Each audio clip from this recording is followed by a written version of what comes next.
যুব দিবসকে সামনে রেখে ব্যারাকপুর পুলিশ কমিশনারেটের উদ্যোগে চালু হলো সাইবার বন্ধু। খবরটি নিবেদন করছে বিশ্বমানের ঐতিহ্যবাহী অলংকারের সেরা ঠিকানা এ পাল জুয়েলার্স। বর্তমান যুগে যুব সমাজের মধ্যে সামাজিক সচেতনতা বৃদ্ধি করার লক্ষ্যে রাজ্য পুলিশের উদ্যোগে বিভিন্ন জায়গায় শিক্ষামূলক শিবির ও অনুশীলন কেন্দ্র অনুষ্ঠিত হচ্ছে। বিবেকানন্দের জন্মবার্ষিকী উদযাপনের দিন অর্থাৎ যুব দিবসকে সামনে রেখে ব্যারাকপুর পুলিশ কমিশনারেটের উদ্যোগে ব্যারাকপুরের বিবেক মেলা প্রাঙ্গণে অভিনব এক শিক্ষামূলক শিবির অনুষ্ঠিত হয়ে গেল। বর্তমান সমাজে সাইবার অপরাধ একটি ব্যাধির রূপ নিয়েছে। তার বিরুদ্ধেই মানুষকে সজাগ ও সচেতন করার জন্য সাইবার বন্ধু নামের এক স্টলের উদ্বোধন করলেন ব্যারাকপুরের police commissioner Alok Rajoria. Cyber বন্ধুর সাথে প্রহরী যুব সমাজ তথা সাধারণ মানুষকে সাইবার অপরাধের বিরুদ্ধে সচেতন করার লক্ষ্যে কাজ করবে।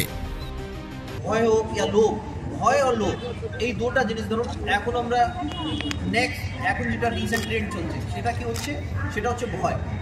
ভয় কিসের?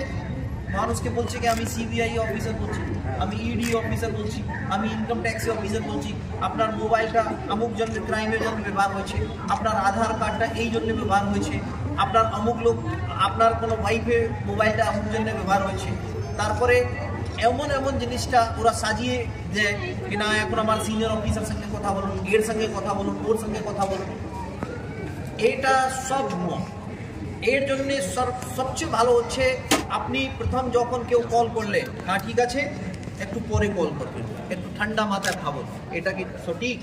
ওর যদি কোনো ডাউট থাকে তাহলে নিজের থানায় চলে যান, ওখানে সাইবার বন্ধু আছে, তাদের সঙ্গে একটু ডিসকাস করুন কি এই ধরনের কল এসছে, এটা কি আপনার কেউ এই ধরনের অফিসার কেউ কল করেছে কি যা করতে পারে, যাচাই করুন। যাচাই করে তখন কোনো ফার্দার কাজটা করুন। ও যদি কারোর সঙ্গে হয়ে থাকেও তাহলে তাকে সাপোর্ট করুন। তাই জন্য আমরা থানাতে প্রত্যেক থানা এলাকায় সাইবার বন্ধু প্রজেক্ট করেছি, যেখানে আমাদের ট্রেন পার্সোনেল আছে। ইমিডিয়েটলি যদি হয়ে থাকে তাহলে ইমিডিয়েটলি 1930-তে কল করে জানিয়ে দেন, তাহলে আপনার টাকাটা বেঁচে যাবে। 1930 और যারা টাইপ করতে জানে তারা national cyber crime portal, national cyber crime পোর্টালে আপনি ইমিডিয়েটলি এন্ট্রি করলে আপনার টাকাটা বেঁচে যাবে। আপনার টাকাটা আমরা ব্যাক করিয়ে দেবো আপনাদের। যদি আপনি ঘন্টা দেরি যতটা দেরি করবেন ততটাই আপনার চলো আপনার রিয়েলাইজ হলো আমি ঠকাই হয়ে গেছে, আমার এটা চলে গেল, চিটিং হয়ে গেল আমার সঙ্গে। ইমিডিয়েটলি কাজটা জিনিসটা করতে হবে কি জিনিসটা করতে হবে না। অনেক সময় মোবাইলে আছে না আপনার হোয়াটসঅ্যাপ লিঙ্ক या টেলিগ্রাম লিঙ্ক থেকে বলবে এটা উপরে টিপিয়ে দেন, ওটা টিপলেই আপনার মোবাইলে কন্ট্রোল চলে যাবে ওর হাতে। এটা আমরা বলি রিমোট অ্যাক্সেস। এটাকে আমরা এপিকে ফাইল বলি। এপিকে ফাইলে টাইপ থাকে। টেকনোলজিতে না গিয়ে ব্যাপারটা শুধু এতটা বুঝুন কি কোনো লিঙ্কে যেটা আপনার অচেনা লোক দিয়ে থাকে সেই লিঙ্কে কোনোভাবে ক্লিক করবেন না, না হলে আপনার মোবাইলে কন্ট্রোল ওর হাতে চলে যাবে। আমি একটু খুব সংক্ষিপ্ত বললাম, এখানে আমরা আমাদের গাইডলাইন্সটা দিয়েছি, এই গাইডলাইন্সটা পড়ুন। সোজা সিদ্ধান্ত আছে আমি অচেনা নম্বর দিয়ে কোনো কিছু জিজ্ঞাসা করলে কিছু শেয়ার করবো না। অচেনা নম্বর দিয়ে আমাকে কেউ কোনো লিঙ্কে টিপতে বললে আমি টিপবো না। আর অচেনা নম্বর দিয়ে কোনো লোক और আমাকে ভয় দেখাবার জন্য দিয়ে কোনো পয়সা এদিক ওইদিক করার পরে আমি করবো না।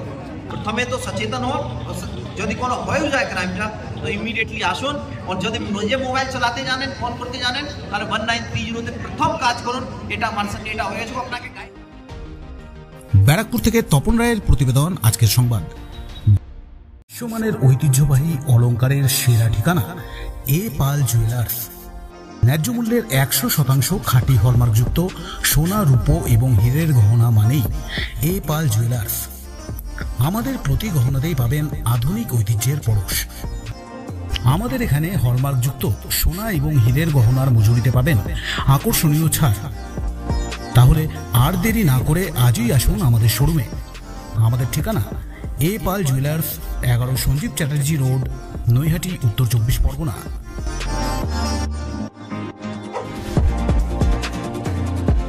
হস্তরেখা, বাস্তু, শঙ্খতত্ত্ব বিশেষজ্ঞ জ্যোতিষ আচার্য শ্রী অরুণ শঙ্কর 20 বছরের অধিক সময় ধরে দর্শন ও শাস্ত্রজ্ঞানে জ্যোতিষ চর্চা করে আসছেন স্বনামধন্য জ্যোতিষ আচার্য শ্রী অরুণ শঙ্কর। জ্যোতিষশাস্ত্রের দ্বারা মানুষের ভাগ্য গণনার মাধ্যমে গ্রহ নক্ষত্র জনিত সমস্যার সঠিক প্রতিকার পেতে আজই যোগাযোগ করুন জ্যোতিষ আচার্য শ্রী অরুণ শঙ্করের সাথে। বীরভূম, বর্ধমান, দুর্গাপুর, কলকাতা, বালিগঞ্জ, ব্যারাকপুর, শ্যামনগর এবং কাকিনাড়ায় তিনি বসছেন।